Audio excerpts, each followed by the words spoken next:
Hello guys, ఈరోజు మామిడికాయ తొక్కు పచ్చడి ఎలా చేసేయాలో చూసేద్దాం.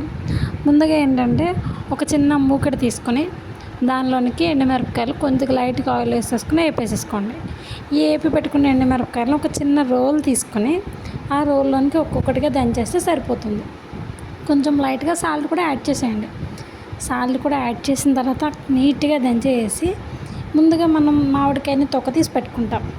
ఈ తొక్క తీసి పెట్టుకున్న మామిడికాయని ఒక్కొక్క చిన్న చిన్న పీసెస్గా కట్ చేసుకొని ఒక్కొక్క దానిగా నీట్గా దంచేసేయండి. మొత్తం అంతా దంచేయాలి. దంచేసిన తర్వాత అది సేమ్ ఇలా అవుతుంది. లాస్ట్కి కంటెంట్ ఇలా వస్తుంది. కొంచెం మూకుడు పెట్టుకొని తాలింపు కోసం రెడీ చేసుకోవాలి. లైట్గా ఆయిల్ వేసేసి ఆయిల్ హీట్ అవనిచ్చిన తర్వాత కొంచెం తాలింపు గింజలని, అలాగే కొంచెం జీలకర్ర, వెల్లుల్లిపాయను కూడా యాడ్ చేసేసుకోండి.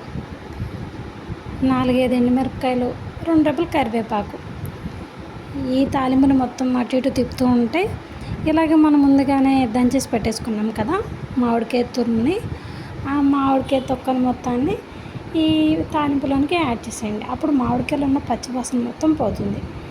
ఒక 2-3 మినిట్స్ అలాగే మ్యాగ్నేట్ చేసుకొని పెట్టుకోండి. అప్పుడు నీట్గా పుల్లగా ఒక మామిడికాయ తొక్క పచ్చడి రెడీ అవుతుంది. Thank you guys.